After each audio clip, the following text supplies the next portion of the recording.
안녕하세요. 원수를 외나무다리에서 만난 40대 여성입니다. 전 살면서 원수를 만들기도 어려운데 그 원수를 외나무다리에서 만나는 일이 있을까 싶었어요. 부모님이 제게 말조심, 행동 조심하라고 하시는 것도 괜히 하시는 잔소리라고 생각했고요. 그런데 제가 정말 믿기지 않게 원수를 외나무다리에서 딱 마주친 적이 있었답니다. 정확하게 말하면 외나무다리는 아니었고 일생일대 중요한 순간에서요. 이제부터 제가 만난 원수가 누구고 대체 제게 어떤 일이 있었는지 여러분께 솔직히 말씀드려 볼게요. 여러분, 직업에 귀천이 없다는 말 아시죠? 전 솔직히 철없을 때 저희 아빠 직업이 몹시 부끄러웠답니다. 왜냐면 저희 아빠는 동네 작은 가게에서 구두방을 운영하셨거든요. 그리고 엄마는 식당을 다니며 저랑 언니를 키워주셨어요. 한 번은 초등학교 1학년 어린이날이었는데 아빠도 엄마도 일을 하러 가신다는 겁니다. 주영이도 민정이도 오늘 가족들이랑 놀이공원 간댔다고. 맨날 엄마 아빠는 일만 하고. 은하야 미안하다. 아빠가 얼른 일 끝내고 올게. 저녁에 우리 고기 먹으러 갈까? 싫어. 나도 놀이공원 갔다가 장난감 사러 백화점 갈 거야. 은하 너 그만 떼부려. 아빠가 바쁘시대잖아. 언닌 저보다 3살이 많았는데 일찍 철이 든 편이었어요. 그날도 언닌 절 데리고 놀이터에서 놀고 아빠가 주신 용돈으로 제게 돈가스를 사줬습니다. 전 그래도 너무 속상해 엄마 아빠가 퇴근하시기 전 잠이 든 척 했고요. 아휴, 남들처럼 해주지도 못하고. 어쩔 수 없잖아요. 당신이야말로 남들 쉬는 날 제대로 쉬어보지도 못하고 힘들어서 어떻게 해요? 아빤 다음날 비록 백화점은 아니었지만 문방구에 가서 제가 가지고 싶은 인형을 사주셨어요. 마음에 드냐고 물어보는 아빠에게 전 그저 그렇다고 대답했죠. 지금 생각해보니 아무리 어렸어도 참 부끄럽네요. 아빤 저 언니한테 한 번도 큰 소리를 내신 적이 없었어요. 엄마한테도 늘 다정하셨고요. 엄마가 식당에 출근하시면 저와 언니가 알아서 저녁을 챙겨 먹어야 했거든요. 그런데 아빤 자식들 걱정된다며 일하시다 말고 늘 집에 들러 저희 저녁을 차려주셨어요. 아이 참 힘든데 왜 맨날 마중을 나와요. 바로 집에 가서 쉬지 않고. 이쁜 우리 셋이 누가 잡아갈까 그러지. 아빠는 일이 끝나면 엄마를 데리러 가셨어요. 그때 저희 아빠는 오토바이를 타고 다니셨거든요. 힘든 하루였지만 엄마 아빠 늘 웃으며 집으로 들어오셨답니다. 그래서 동네 사람들은 엄마 아빠를 보고 은정 아빠 오토바이 소리보다 은정 엄마 웃음소리가 더 크다며 부러움 섞인 농담을 하기도 했네요. 엄만 아빠 옷을 일일이 손빨래를 하셨습니다. 종일 구두방에서 일하시는 아빠 옷엔 구두약 또 본드나 얼룩이 많이 묻었거든요. 전 하루 종일 식당 일을 하고도 손빨래하는 엄마가 이해가 안 됐어요. 그래서 한 번은 이렇게 물어보기도 했답니다. 엄마, 왜 아빠 옷만 따로 세탁기 돌려요? 손목 아프다면서 그걸 왜 해요? 이렇게 정성을 들여야 네 아빠가 밖에 나가서도 힘이 나는 법이야. 난 네 아빠 빨래할 땐 하나도 안 힘들어. 비록 집은 넉넉지 않았지만 부모님도 열심히 일하시고 저희 언니도 공부를 꽤 잘하는 편이었어요. 부모님 말씀도 잘 들었고요. 하지만 전 초등학교 3학년쯤부터 저희 아빠의 직업이 너무 창피했습니다. 그쯤부터 전 학교에 제출하는 가정환경조사서에 아빠 직업을 구두 수성공이 아닌 가게 운영이라고 적어냈죠. 또 제가 중학교 1학년일 땐 이런 일도 있었네요. 하루는 제가 학교 숙제를 깜빡한 겁니다. 저는 발을 동동 구르다 공중전화로 아빠에게 도움을 청했어요. 아빠는 제 전화를 받자마자 가게 문도 닫고 집에 들러 제 숙지를 가지고 와주셨죠. 은하야, 이거 맞지? 아우, 아빠가 늦진 않았니? 맞아요. 근데 친구들도 볼 텐데 아빠 얼굴 좀 닦고 오지. 어? 아빠 얼굴에 구두약이 묻었어? 아유, 저 친구들이냐? 아빠가 용돈 줄 테니까 맛있는 거 사 먹거라. 됐어요. 친구들 보기 전에 얼른 가. 친구들한텐 아빠 구두방 한다는 거 말 안 했단 말이야. 그렇게 말하고 돌아서는 딸이 밉지도 않은지 아빤 귀엽고 10,000원짜리 몇 장을 제 교복 주머니에 넣어주시더군요. 그렇게 오토바이를 몰고 가신 아빠의 뒷모습을 보는데 눈물이 핑 돌더라고요. 하지만 전 여전했어요. 친구들과 시내에 나가도 절대 아빠 가게 근처로는 안 갈 정도였으니까요. 그런데 저의 못된 생각은 중학교 3학년 여름방학 때 일어난 일로 싹 고쳐졌답니다. 참 지금 생각해도 가슴이 떨리고 아찔한 일이었거든요. 네? 병원이요? 최준수 씨가 제 남편 맞는데, 네? 많이 다쳤나요? 네, 지금 바로 가겠습니다. 엄마 왜요? 아빠한테 무슨 일 있대요? 너희 아빠 일하다 싸움이 나서 지금 병원에 있대. 대체 이게 무슨 일이래? 엄만 이 말만 남기고 호둥지둥 병원으로 향하셨어요. 아빤 저희한테도 그랬지만 남들한테 싫은 소리 한 번 못하는 분이었거든요. 그런 분이 왜 싸움이 나서 다치시기까지 했다는 건지 너무 걱정이 되더라고요. 혹시나 아빠가 많이 다치셨으면 어쩌지? 아, 하나님 부처님, 앞으로 저 아빠 말 잘 듣고 못되게 말도 안 할게요. 제발요. 알고 보니 아빤 구두방에 온 손님들 때문에 다치신 거였어요. 대낮부터 역 근처 술집에서 술을 마시던 사람들이 아빠에게 구두 3켤레를 맡겼다네요. 한창 손님들이 몰릴 시간이어서 아빤 식사도 거르고 그 남자들이 요구한 대로 구두를 수선해놨고요. 아저씨, 구두 다 됐어요? 예, 아까 말씀하신 대로 하나는 광만 냈고 2켤레는 굽이랑 밑창 교체했습니다. 뭐야, 이 구두 왜 굽이 짝짝이야? 아이씨, 제대로 고친 거 맞아? 그 남자들은 그러며 수선비를 못 주겠다고 했대요. 거기에 아빠 가게에 있던 다른 신발들까지 바닥으로 쏟아부었고요. 다른 손님들한테 방해가 될까봐 아빠가 돈 안 받을 테니 그냥 가시라고 했는데 그 남자들은 오히려 아빠의 멱살을 잡았다고 하네요. 야, 내가 누군지 알아? 위가 돈 없어서 그러는 줄 알아? 아니 대체 왜 이러십니까? 길거리에서 구두나 닦는 주제에 잘난 척은 너까지 감히 날 무시해? 결국 아빤 길바닥에서 그놈들한테 일방적으로 당하셔야 했대요. 주변 사람들이 모여들자 아빠에게 막 욕을 하곤 사라졌고요.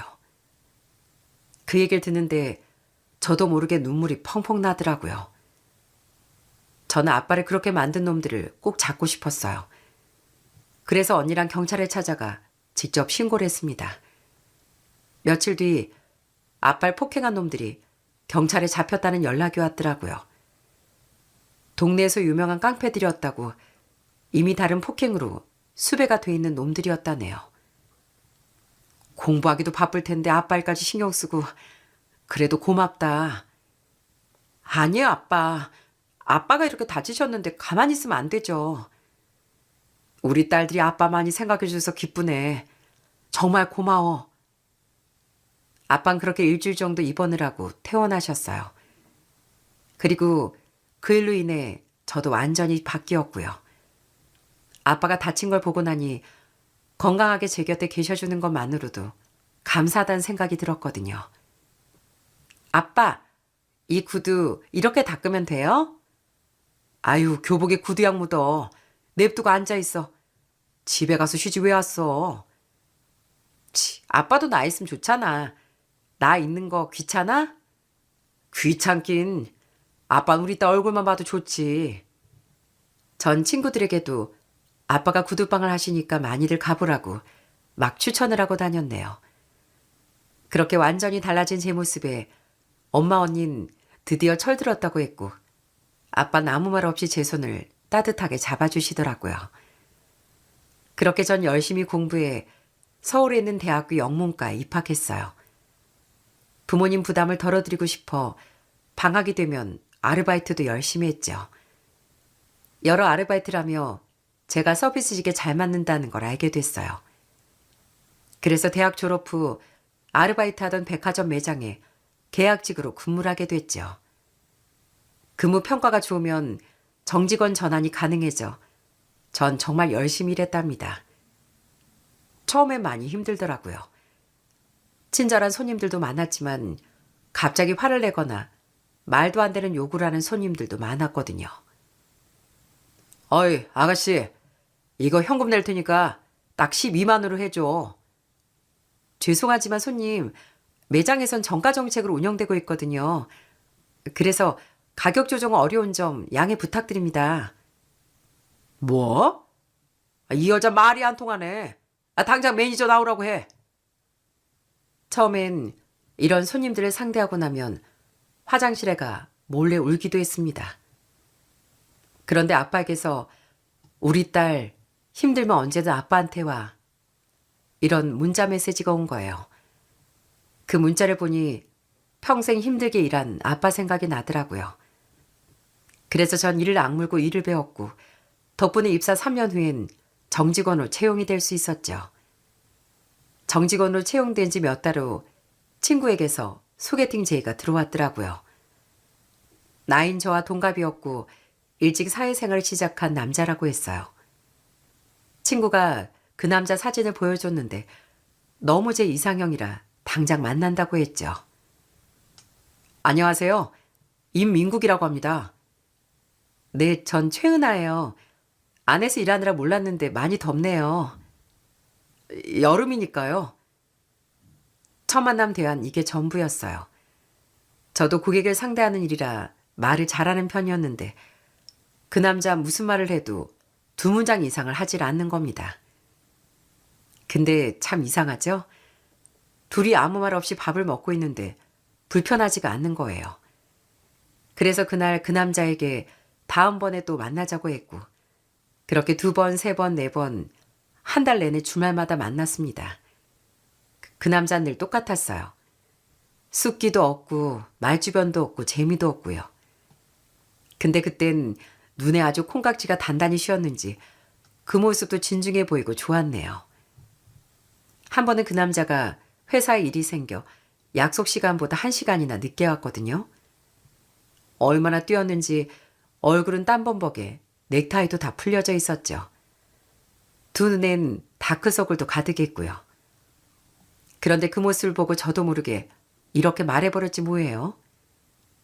나 아무래도 민국 씨 엄청 좋아하나 봐요. 나랑 사귈래요? 그 말 오늘 제가 할 말이었는데 은하 씨가 먼저 말해버렸네요. 그렇게 우린 정식으로 교제를 하게 됐습니다. 남자친구는 늘 진중했어요. 농담 한번 할 줄 몰랐고 늘 저만 보면 웃기만 했죠. 그래도 전 그런 남자친구가 너무 귀엽더라고요. 민국 씨, 나 좀 봐봐. 나 웃기지? 아이, 좀 웃어봐. 숭부리당당 숭당당? 아, 알았어. 너무 웃기니까 그만해, 은하야. 전 남자친구 앞에선 내숭 따윈 부리지 않았어요.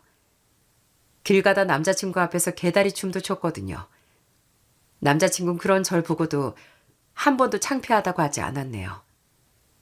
저도 그 남자를 웃겨주는 게 너무 행복하더라고요. 아마 천생연분이었나 봅니다. 그렇게 남자친구와 사귄 지 1년쯤 됐을 때였어요. 사귀자는 말은 제가 먼저 했으니 프로포즈는 자기가 해야 한다고 남자친구가 청혼을 했죠. 전 당연히 오케이 했고요. 남자친구는 부모님과 남동생이 한 명 있었어요. 부모님은 50대 후반이셨는데 남동생은 늦둥이어서 18살이었고요. 남자친구 가족들도 참 따뜻하신 분들이셨답니다. 반가워요. 민국이 저놈이 저렇게 숫기가 없어 장가를 갈 수나 있을까 싶었는데 은하양이 데려가 주네. 우리 민국이 녀석 말도 없고 답답하죠? 속은 깊은데 말주변이 없어 그런 거니까 은하양 이해 좀 해줘요. 화기애애한 분위기 속에 남자친구 동생은 말도 없이 조용히 앉아 밥만 먹고 있었어요. 그 모습을 보니 역시 형제라 닮긴 했구나 싶었죠. 그래서 이번에도 제가 먼저 인사도 하고 말도 붙였답니다. 앞으로 잘 부탁드릴게요, 도련님. 네, 저도 잘 부탁드릴게요, 형수님. 저희 부모님도 남자친구를 참 마음에 들어 하셨어요.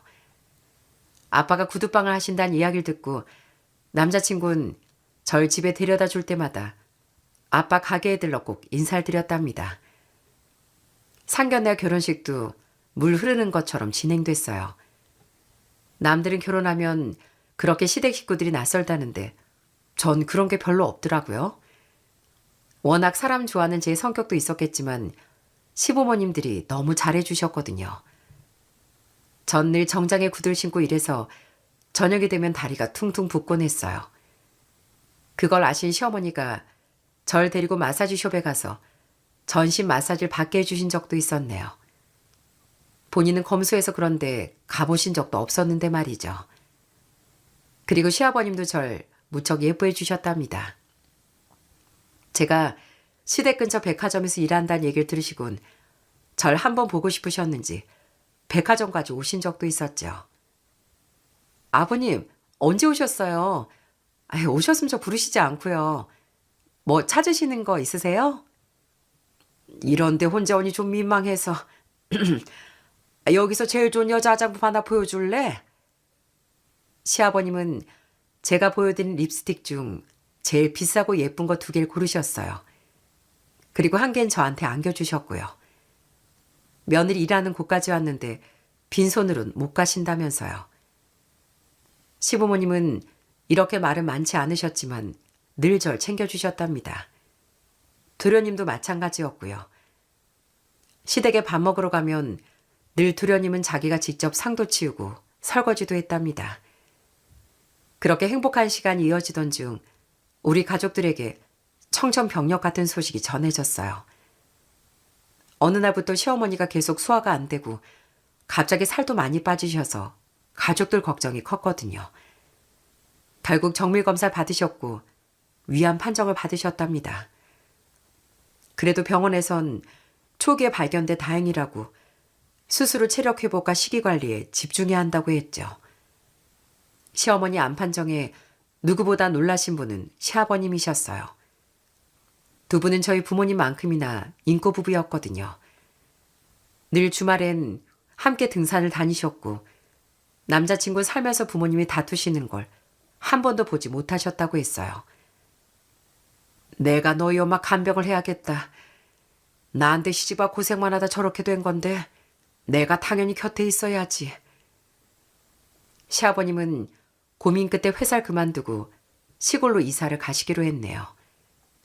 당시 시부모님은 서울에 사셨는데 집 근처에 도로가 있어 늘 시끄럽고 공기도 안 좋았거든요. 당시 도련님은 고등학교 3학년 수험생이었고요. 가뜩이나 민감한 시기에 시어머님 위암 판정도 힘든데 전학까지 갈 수는 없었답니다. 그리고 도련님은 공부를 꽤 잘해 서울에 있는 대학을 목표로 하고 있었거든요. 그래서 제가 결정을 내렸죠. 아버님, 어머님, 저희가 도련님 데리고 살게요. 민국 씨랑 제가 있는데 어떻게 혼자 살게 해요. 전 그렇게 못해요. 제 말에 시부모님은 몹시 고마워하시더라고요. 남편도 마찬가지였고요. 하지만 도련님은 제게 부담을 줄 수 없다며 굳이 혼자 살겠다고 고집을 부렸습니다. 형수님, 전 괜찮아요. 몇 달만 고시원에서 먹고 자면 되는데요. 네? 멀쩡한 형이랑 형수 놔두고 무슨 고시원이에요. 도련님 저 기분 상하려고 해요? 그래도 형수님 회사 다니느라 힘드신데 저까지. 됐어요. 당장 짐 싸들고 집으로 들어오세요. 이제 형이랑 제가 도련님 보호자니까 제가 하자는 대로 해야 돼요. 그렇게 도련님은 저희 집으로 이사를 왔습니다. 당시 안방은 저와 남편이, 작은 방은 도련님이, 다른 방은 드레스룸 겸 창고로 썼죠. 솔직히 어른 셋이 살자니 좋기도 했고 불편하기도 했네요. 하지만 다들 일하고 공부하느라 바빠 저녁에야 겨우 얼굴 볼 수 있으니 뭐 부딪힐 시간도 없더라고요. 그리고 저희 도련님은 공부를 무척이나 잘했거든요. 이사하면서 제가 성적표 보는데 성적표에 전부 일자만 있어서 깜짝 놀랐죠. 세상에, 도련님 공부를 이렇게 잘해요? 우리 도련님은 나중에 뭐 하고 싶어요? 전 로스쿨 가려고요. 변호사 되는 게 꿈이거든요. 우와, 우리 집안에 곧 변호사 나오겠네요. 내가 우리 도련님 뒷바라지 책임질 테니까 공부만 해요. 도련님이 저희 집으로 이사를 온 뒤엔 이런 일도 있었답니다. 분명 옷이 바뀌는데 빨랫감이 안 나오는 거예요. 제가 이상해서 물어보니까 세상에 도련님은 저 힘들까 봐 학교 끝나고 근처 빨래방에 가고 있었대요. 전 도련님께 그런 거 신경 쓰지 말고 공부에만 집중하라고 신신당부했습니다. 도련님이 수능을 보고 대학 원서 상담도 제가 갔습니다. 담임 선생님이 절더러 친척 누나냐고 물어보길래 친누나 같은 형수라고 알려드렸죠. 그런데 도련님 성적이 너무 좋은 겁니다. 괜히 제 어깨에 힘이 들어가서 그날 입이 찢어져라 웃고 왔네요. 다행히 도련님은 수능도 잘 보고 원하던 대학에 입학도 했습니다. 저는 플랜카드라도 걸고 싶었는데 도련님이 너무 쑥스러워해 남편과 셋이 집에서 파티로 대신했습니다. 도련님은 그날 제게 이게 다 형수님 덕분이에요 라고 했고 그 말을 듣는데 저도 모르게 눈물이 핑 돌더라고요. 그때 시어머님은 수술도 잘 되고 치료도 효과가 있어 유의학만 잘하면 예후가 좋다고 하셨어요. 도련님은 예상처럼 대학 졸업 후 바로 로스쿨 시험에 떡하니 붙었답니다. 그리고 로스쿨 3년 과정을 마치고 변호사 시험을 준비했죠. 저도 도련님 뒷바라지에 집중했고요. 도련님, 이거 드시고 가세요. 출출하죠? 형수님, 저 배 안 고픈데 괜찮아요. 네? 도련님 뱃속에 꼬르륵 소리가 안방까지 들리던데요? 얼른 먹고 공부해요. 머리 쓰는 게 얼마나 힘든 일인데요. 또 한 번은 도련님이 몸살이 심하게 났는데 글쎄 침대에서도 책을 보고 있는 겁니다. 그걸 보자니 내가 대신 공부하고 내가 대신 아팠으면 좋겠다는 말이 절로 나오더라고요. 그 말을 들은 도련님은 눈에 눈물이 글썽글썽했고요.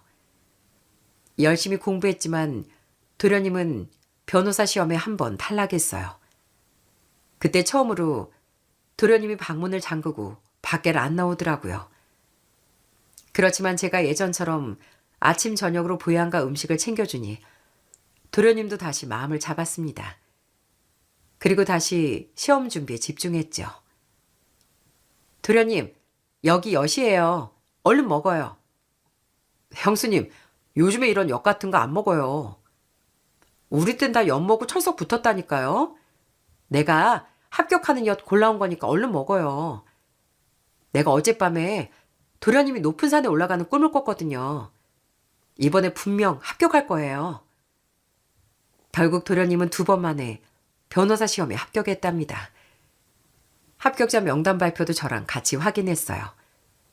도련님이 떨려서 확인 못하겠다고 하길래 제가 냅다 확인을 해버렸죠.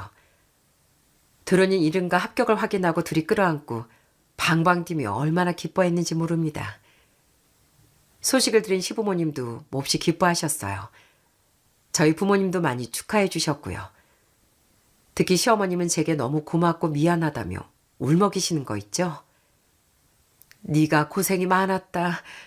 내가 너한테 너무 고맙고 면목이 없다. 너무 고마워. 어머님도 참 도련님이 무슨 남인가요? 공부는 도련님이 한 건데요 뭘. 어머님도 마음고생 심하셨을 텐데 이제 아무 걱정 마세요. 그렇게 도련님이 변호사 시험 합격 후 저와 남편 도련님은 오랜만에 시부모님 사시는 집에 내려갔습니다. 가서 도련님은 시부모님께 큰 절을 올렸고 2분도 도련님을 끌어안고 눈물을 흘리셨답니다. 그렇게 우리 가족은 오랜만에 편안한 마음으로 함께 시간을 보냈어요. 시부모님 집 마당 평상에서 고기도 구워 먹고 밤엔 별을 보며 이런저런 이야기를 했죠. 변호사 되는 것보다 더 어려운 게 사람이 되는 거야. 특히 네 뒷바라지한 형이랑 형수 고생이지만 안 된다. 알지? 그럼요, 아버지. 저도 늘 형수님한테 고마워요. 이제 제가 잘해야죠. 아, 저 눈물 나게 왜 그러세요? 저 아무것도 한 거 없으니까 도련님이야말로 이제 좀 편히 살아요. 몇 년간 잠도 제대로 못 자는 거 보고 내가 얼마나 마음 아팠는데요. 시아버님과 도련님 앞에선 손살을 쳤지만 속으로 너무 뿌듯하더라고요. 변호사 시험에 합격한 도련님도 자랑스러웠지만 가족들이 다툼 없이 잘 지낸다는 게 정말 행복했거든요. 도련님이 로펌에 취직한 지 얼마 안 돼 전 임신도 했고요. 덕분에 우린 살던 신혼집을 떠나 좀 더 큰 집으로 이사를 했답니다. 도련님은 자취하겠다고 했지만 저와 남편은 결혼하기 전까지 돈을 모으라고 말렸어요. 덕분에 저와 남편 도련님 그리고 저희 아들까지 넷이 복닥복닥 재미나게 살 수 있었죠. 그렇게 육아휴직이 끝나고 전 백화점에 복직을 했습니다. 복직 후 1년 뒤엔 명품 가방 매장으로 옮겼고요. 어느새 경력이 꽤 쌓여 초년생처럼 힘이 들진 않았지만 백화점엔 진상 손님들을 대하는 건 여전히 힘들더라고요. 여러분들도 뉴스를 통해 많이 보셨을 겁니다. 특히나 백화점 명품 매장은 가격대가 높은 물건들이 많아서 그런지 진상들의 유형도 다양했거든요. 야, 내 얼굴 안 보여? 이거 바로 이렇게 됐다니까. 고객님, 일단 불편을 드려 죄송합니다. 우선 상태부터 확인 도와드리겠습니다. 이거 말이 안 통하네. 이런 거 필요 없으니까 니네 놨어. 그 손님은 그러면서 자기가 사간 화장품을 직원 얼굴에 냅다 던져버리는 거예요. 그러고도 화가 안 풀린다며 이 삐리리 저 삐리리 온갖 욕을 해댔고요. 더 기막힌 일도 있었답니다. 명품 브랜드 향수를 사간 고객님이 향수를 절반 넘게 쓰시곤 그걸 마음에 안 든다고 교환을 해달라는 겁니다. 사용 흔적이 있어 안 된다니까 쓴 게 아니라 쏟은 거라고 우겨서 애를 먹은 적도 있었네요. 예전과 달리 백화점에도 이런 진상 손님들을 대응할 수 있는 고객응대 매뉴얼, 보안팀, 고객센터 시스템이 따로 있었거든요.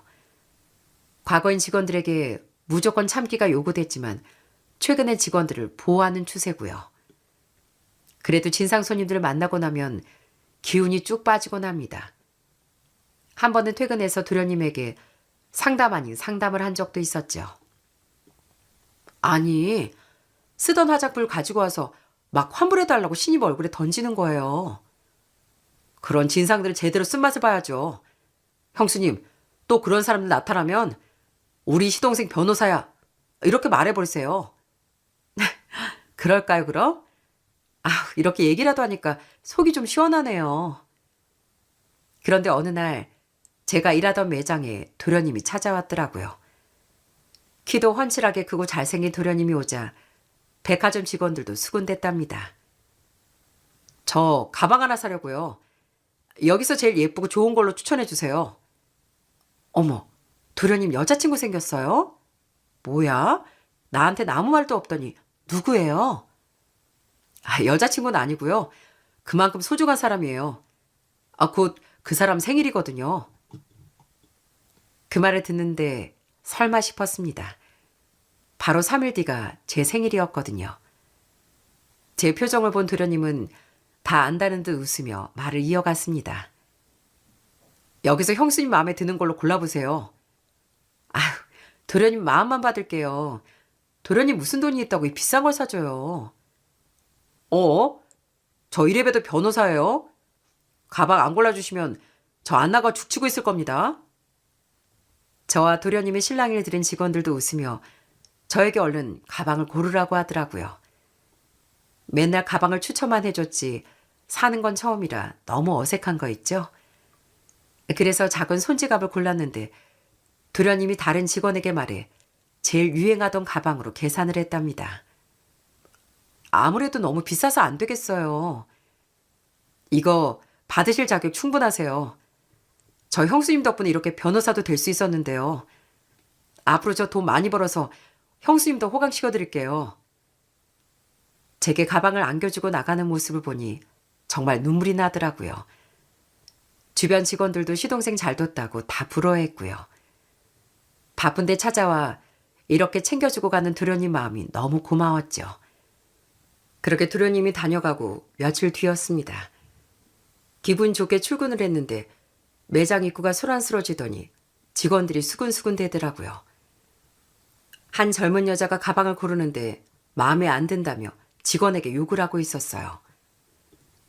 야, 너 눈이 발에 달렸니? 내가 나한테 어울릴 거 보여달랬지? 네 눈엔 내가 이런 싸구려 가방이나 들고 다닐 것 같아? 고객님, 불편드려 죄송합니다.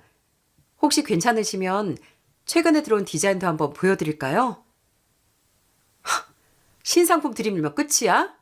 이 백화점 VIP용들 이따위로 해? 당장 담당자 나오라고 해. 저는 꼭 그 손님에게 다가갔어요. 하지만 그 손님은 절 보고도 좀처럼 화를 가라앉히질 않더라고요. 당신이 매니저야? 직원 교육 이따위로 시킬 거야? 아무튼 말하기도 입 아프니까 이거 색깔별로 갖고 와. 그 여잔 그 뒤로 1시간 넘게 매장에서 직원들에게 갖가지 요구를 했습니다. 색이 마음에 안 든다, 크기가 이상하다, 가방 안 지퍼가 마음에 안 든다. 심지어 가방을 손에 들었을 때 느낌도 마음에 안 든다고 하더라고요.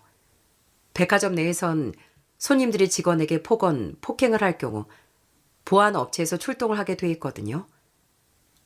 하지만 그 손님은 교묘하게 말을 바꿔가며 요구를 했고 저와 직원들은 그 요구를 들어줄 수밖에 없었답니다. 그래, 그나마 이게 제일 낫네. 바빠 죽겠는데 뭐 하자는 거야? 고객님, 그럼 결제 도와드리겠습니다. 뭐야, 포장이 또 왜 따위야? 이거 리본 길이가 이상하잖아. 돈을 받으면 제대로 값을 해야지. 서비스 정시 몰라? 결국 그 손님은 핸드백 하나를 고른 후 매장을 떠났어요. 그 손님이 떠난 후 다들 한숨을 내쉴 수밖에 없었네요. 그간 저도 일하면서 별의별 손님들을 만났지만 그 손님은 정말 손에 꼽을 정도로 힘들더라고요. 최 팀장 고생 많았어. 저 손님 장난 아니지? 와, 저렇게 애먹이는 손님 오랜만이에요. 선배도 잘 아는 손님이에요? 잊을만 하면 한 번씩 와서 매장 한 번씩 저렇게 들쑤시고 가. 전엔 우리 매장 바닥에 얼룩이 있다고 난리를 쳐서 미 같은 부장님이랑 청소 여사님 다 호출했었어. 젊은 여자가 자기 엄마 뿌린 여사님들 무릎까지 꿇리더라고. 앞으로 조심해. 젊은 사람들 중에도 직원에게 폭언하고 갑질하는 사람들이 꽤 많았거든요. 그런데 그 여잔 이미 예전에도 몇 번 직원들에게 폭언을 하고 매니저로 호출했던 사람이었어요. 그래서 백화점 내 매니저들 사이엔 이른바 내부 주의 고객으로 꼽히는 사람이었죠. 전 혹시 몰라 매장 내 직원들에게도 단단히 주의를 줬습니다. 그리고 다음 날부터 백화점 세일이 시작돼 정신이 없었어요. 오픈하기 전부터 손님들이 줄을 서 있어서 눈코 뜰 새 없이 바쁘게 시간을 보내야 했죠. 그렇게 한 2주일이 지났을까요? 주말 아침에 도련님이 갑자기 저희에게 결혼하고 싶다고 하는 겁니다. 여자친구가 있는지도 몰랐던 터라 처음에 무척 놀랐어요. 그런데 생각해보니 어느덧 도련님 나이도 30살, 저와 남편은 38살이더라고요. 저도 이제 독립해야죠. 형수님한테 언제까지 이렇게 도움받을 수 없잖아요. 난 벽에 똥칠할 때까지 우리 도련님하고 같이 살려고 했는데. 도련님 여자친구는 도련님보다 3살 어리고 첼로리스트라고 했어요. 아무래도 도련님이 변호사였을 테니 상대 여자 집안도 괜찮은 것 같아 안심이 됐죠. 사귄 지 1년이 됐다는 말에 우리 몰래 언제 연애까지 했냐며 얼굴 좀 보여달라고 졸랐습니다. 도련님 핸드폰 사진첩엔 둘이 찍은 사진과 동영상으로 꽉 차 있더라고요. 도련님 여자친구는 긴 생머리에 얼굴이 하얀 편이었어요. 한눈에 봐도 잘 사는 집에서 곱게 컸구나 싶었죠. 그리고 솔직히 말하면 조금 성형을 많이 한 것 같았는데 뭐 그래도 연예인 저리 가라 예뻤습니다. 코에 예쁜 점이 있어 언뜻 보면 영화배우와도 닮았더라고요. 이번 주 주말에 처가댁에 먼저 인사드리고 다음 주에 엄마 아버지 뵈러 가려고요. 상견례는 그 이후에 할 것 같아요. 처음 만날 때 까까머리 도련님이 어느새 결혼하는구나 싶어 제 콧잔등이 시큰해져 왔습니다. 그런데 사진을 보면 볼수록 어디서 많이 본 듯한 얼굴인 것 같더라고요. 아무리 생각해도 낯이 익었거든요. 그런데 나이도 저와 10살 정도 차이가 났고 더구나 제 주변엔 첼로리스트가 없었거든요. 그래서 그저 예쁜 얼굴이어서 익숙한가 싶으면서도 속으로 계속 찜찜하더라고요. 도련님은 그 후 예비 처가댁에 인사를 다녀왔습니다. 전 도련님 정장도 다려놓고 예비 처가댁에 선물할 한우며 과일 박스도 골라줬습니다. 다행히 양가 모두 결혼을 흔쾌히 허락해 주셨다며 한 달 뒤 일요일 오후 상견례를 한다고 알려주더라고요. 원래도 빨리 하려고 했는데 예비 장인이 외국에 출장을 가셔야 한다고 하더라고요. 도련님, 상견례 하면 준비할 거 많을 거예요. 혹시 내 도움 필요하면 언제든 말하고요. 안 그래도 진이도 형수님 빨리 만나고 싶다고 난리예요. 형수님이 잘 좀 가르쳐 주세요. 시간이 흘러 상견례를 나흘 앞둔 날이었어요. 이상하게 그날은 출근 준비를 하는데 몸이 찌뿌둥하더라고요. 출근길엔 제가 탄 버스에 접촉사고가 나 지각까지 할 뻔했고요. 일기예보에선 분명히 날씨가 좋을 거라고 했는데 버스에서 내리니 소나기가 쏟아지는 거 있죠. 뭔가 일이 터질 것 같은 불안함이 들었는데 앞불싸 제 예감이 현실이 됐답니다. 매장 문을 열자마자 한 여자가 발을 쿵쿵 구르며 들어오는데 분위기부터 심상치가 않은 거예요.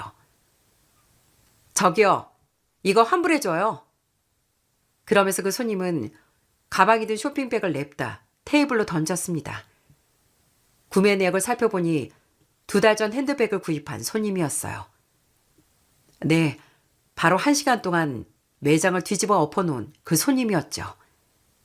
그리고 이때부터 상상도 못할 일들이 펼쳐졌답니다. 백화점 매장마다 다르긴 한데 보통 환불은 구매 후 일주일이나 한 달 이내 가방에 사용 흔적이 없을 시 가능합니다. 그리고 제품에 이상이 있는 경우여야 하고요. 물건 구입할 때 환불 교환 규정은 꼼꼼하게 말씀드리거든요. 그런데 그 손님은 가방을 구매한 지 2달 가까이나 지났고 손잡이엔 작은 얼룩도 묻어 있더라고요. 가방이랑 카드 갖고 왔잖아. 딱 한번 들기만 했다니까. 너네 환불 안 해주려고 트집 잡는 거지? 전 그때 다른 사무실에서 회의를 하고 있었는데 소식을 듣고 매장으로 뛰어갔습니다. 역시나 매장 밖까지 그 손님의 목소리가 울리고 있었죠. 고객님, 제가 이 매장 담당 최은하 매니저입니다. 어? 그때 전 그 손님의 얼굴을 보고 너무 놀랐어요.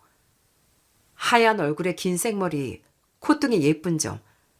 제가 계속 어디선가 본 듯한 얼굴이라고 생각했던 사람이 바로 제 눈앞에 있었거든요. 야, 네가 매니저야? 뭐 하다 이제 와? 니네 다 월급 받는 애들 아니야? 그럼 고분고분 굴 것이지. 왜 말끝마다 사람 성질나게 해? 내가 누군지 진짜 몰라? 그 손님은 제가 놀라건 말건 핸드백을 바닥에 내팽겨치며 악을 써댔어요. 어찌나 소리를 지르든지 목에 핏줄까지 보이더라고요. 그 모습에 저도 퍼뜩 정신을 차렸습니다. 지금 일부터 수습해야 했으니까요. 하지만 아무리 얘기를 해도 그 여잔 막무가내더라고요. 책임자 불러. 너랑 얘기 안 해. 네가 하나 때문에 이렇게 날 이따위로 대접해? 니네 부모가 그렇게 가르치든? 고객님, 안내는 충분히 해드렸습니다. 더 이상의 반복된 요청이나 과도한 언행이 지속될 경우 매장 규정에 따라 대응 조치가 필요할 수 있습니다. 저도 부글부글 끓어오르는 속을 겨우 참았습니다. 그간 별의별 욕을 다 들었지만 부모님 이야기까지 꺼내는 건 선 넘는 행동이었으니까요. 하지만 제 말에 그 여잔 도리어 더 폭주하더라고요. 그 난리에 백화점 손님들도 다 모여 웅성웅성거렸고요. 하기사, 너희 부모가 그따위니까 네가 여기서 이런 일하고 살지? 야, 그냥 꿀으라면 꿀고 환불하면 환불해주는 게 니네가 할 일이야. 주제를 좀 알아. 전 겨우 화를 참고 바로 보안팀으로 호출했습니다.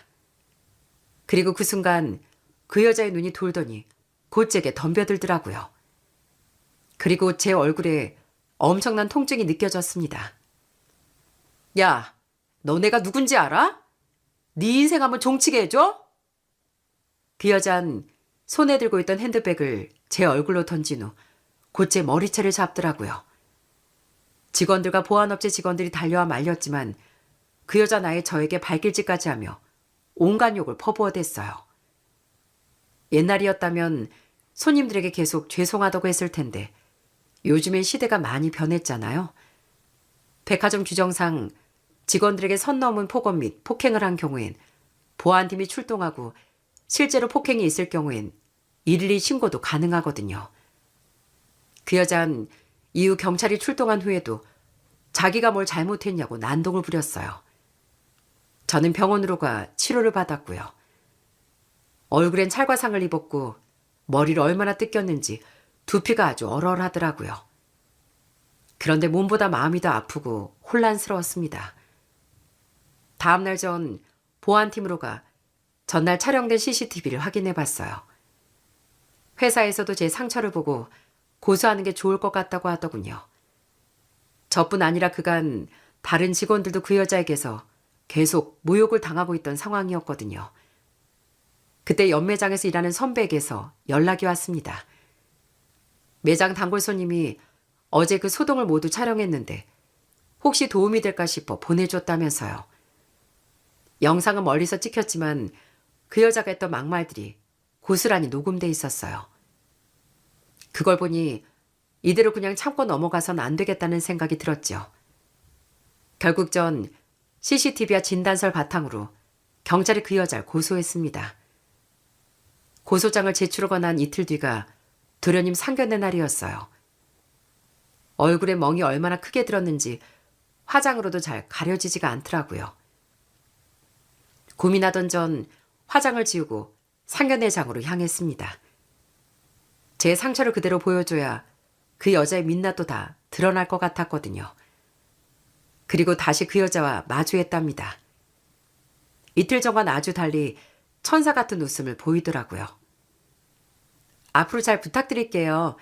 친동생이라고 생각해 주시고요. 저도 언니라고 생각할게요. 반갑습니다. 전 그 말을 하며 바로 마스크를 벗었어요. 그제서야 제 얼굴을 확인한 그 여잔 입을 틀어막더라고요. 설마 그 백화점 그 매니저? 네, 제가 바로 임정구 씨 형수 되는 사람이에요. 고3 때부터 뒷바라지하면서 아직도 같이 살고 있고요. 어떻게 보면 저도 도련님한테 누나, 엄마 같은 존재죠. 유진희 씨, 저 아시죠? 예비 동서라고 인사를 건네던 그 여잔 며칠 전 제 머리채를 잡던 바로 그 여자였어요. 그리고 그 여자 얼굴엔 핏기가 사라지고 있었죠. 그 얼굴을 여러분께 직접 보여드릴 수가 없어 안타까울 정도로 말입니다. 어머님, 아버님, 여보, 그리고 도련님, 전 이 결혼 반대예요. 아니, 애미야. 대체 무슨 일이냐? 아버님, 이 여자가 어떤 여잔지 아세요? 저 여자 폭행죄로 고발당한 피의자고요. 전 저 여자한테 폭행당한 피해자예요. 제 말을 들은 시부모님과 다른 가족들은 경악을 하더라고요. 그 여자 부모님이 대체 무슨 헛소리냐며 큰 소리를 치더군요. 저는 곧 제 핸드폰에 저장된 영상을 재생했습니다. 보안팀에서 받은 CCTV와 손님이 촬영해준 영상을 모조리 틀었죠. 그 안은 그 여자가 제게 한 폭언과 핸드백을 던지고 제 머리를 잡는 장면이 생생히 찍혀 있었어요. 다들 숨도 못 쉬고 있는 와중에 그 여자의 막말만이 울려 퍼졌죠. 오빠, 그거 나 아니야. 너 맞잖아. 네가 우리 형수님한테 이랬다고? 영상을 모두 보신 시어머님이 먼저 일어나셨어요. 그 여잔 자기가 그날 술을 좀 마셔서 취했다며 이날 한 번만 그런 거라고 매달렸죠. 죄 지은 사람들 말이 다 똑같다니 정말 그러네. 그동안 계속 직원들한테 막말해서 참다 백화점에서 고소한 거예요. 제 말을 들은 시아버님은 더 할 얘기도 없다며 이 결혼 없던 걸로 하자고 하시더군요. 그 말에 그 여자 부모님과 그 여잔 시아버님께 매달렸고요. 얘가 우리한테 어떤 며느리인지 아십니까? 애들 엄마 아플 때 시동생 데리고 살고 대학도 보내고 변호사까지 만든 애예요. 우린 얘 며느리로 생각 안 합니다. 우리 딸, 아니 우리한테 은인이에요. 더 이상 볼 것도 없습니다. 사실 고소할 때 가족들에게 이 일을 말할까 고민도 했네요. 하지만 매장 직원들조차도 그 여자가 제 예비동사라는 말을 안 믿더라고요. 말도 안 된다면서요. 그 자리에 있던 직원들도 못 믿는데 가족들은 아무도 안 믿을 것 같았죠. 결국 모든 가족들이 있는 자리에서 그 여자의 실체를 밝혀야 일이 마무리될 것 같았습니다. 그래서 보안팀에 부탁해 CCTV 영상을 따로 받아왔던 거였고요. 저희 도련님은 그 길로 예식장을 취소하고 파혼을 했습니다. 소식을 들은 그 여잔 다음날 제가 일하는 매장으로 저를 찾아왔더라고요. 그리고 무릎까지 꿇었죠. 백화점에서 소문난 진상 손님이 제 앞에서 비는 모습에 다른 직원들도 놀랐답니다. 형님, 죄송해요. 이번 한 번만 봐주세요. 네? 제가 치료비랑 피해보상 다 할게요. 형님? 누가 그쪽 형님이에요? 영업 방해죄까지 추가하고 싶어요? 다른 사람들 막말할 땐 미안하고 못 느꼈어요? 빨리 나가요.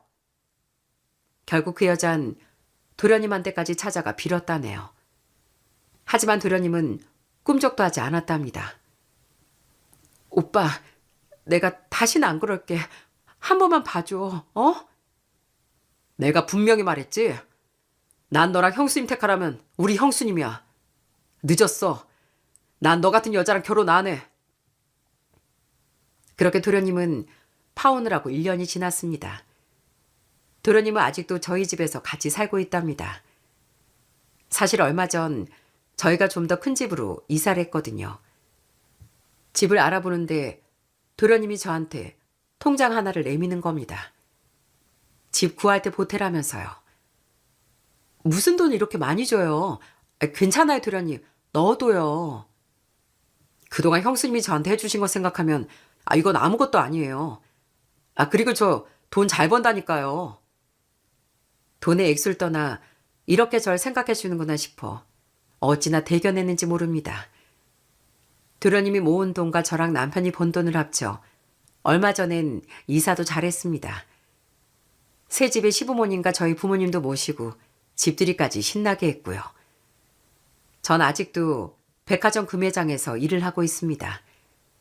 가끔 도를 넘는 욕을 하는 손님들도 있지만 수고한다, 고맙다, 그렇게 꼭꼭 인사를 해주시는 손님들도 있어서 일할 맛이 난답니다. 남편도 회사를 잘 다니고 있어요. 아직도 말주변은 없는데 승진도 하고 집에선 아들과 잘 놀아줍니다. 이만하면 100점짜리 남편이죠. 저희 도련님은 요즘 일이 많은지 주말에나 겨우 얼굴을 봐요. 파혼한 뒤엔 결혼 안 한다고 해서 걱정이었는데 워낙 똑똑한 사람이니 알아서 잘 하겠거니 믿고 있습니다. 저희 시부모님도 아직 시골에 살고 계세요. 다행히 시어머니 건강도 많이 좋아지셨고 요즘은 텃밭 가꾸느라 바쁘시다고 하더군요. 저희 아빠는 아직도 구두방을 하고 계십니다. 원래는 일을 줄이려고 하셨는데 워낙 단골 손님들이 많아 가게 닫을 수가 없다고 하시더군요. 저희 엄마 식당을 그만두시고 조카를 봐주고 계십니다. 저희 오빠가 얼마 전 조카를 낳았거든요. 가끔 일할 때 그 여자가 저에게 했던 말들이 떠오릅니다. 사람들 중엔 자기 성격을 그대로 보여주는 사람도 있지만 그 여자처럼 자기 본심을 숨기고 천사인 척 순진한 척 가는 사람들도 많은 것 같더라고요. 한마디로 겉과 속이 완전 다른 사람들이죠.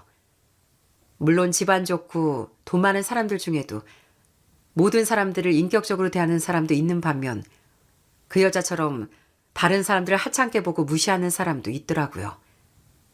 그런데 그런 사람들은 언젠가 그런 오만함 때문에 자기 발등을 스스로 찢게 되는 것 같습니다. 얼굴과 손에 검은 구두약을 잔뜩 묻히시고 절 찾아오시던 아빠, 명품백을 들고 고래고래 소리를 지르던 그 여자.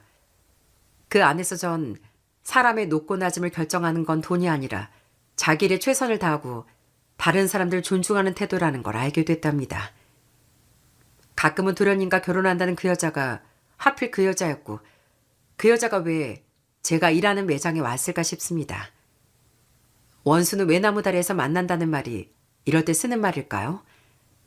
내가 한 말과 행동은 생각지도 못하게 내게 돌아오는 때가 있는 것 같기도 합니다.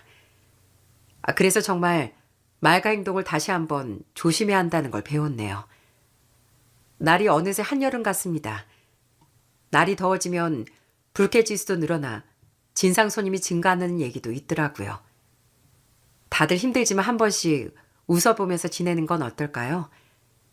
타인을 배려하는 건 큰 게 아니라 작은 미소와 이해가 아닐까 싶습니다. 그럼 제 이야기는 여기서 마무리할게요. 모두들 행복하고 즐거운 하루 보내세요.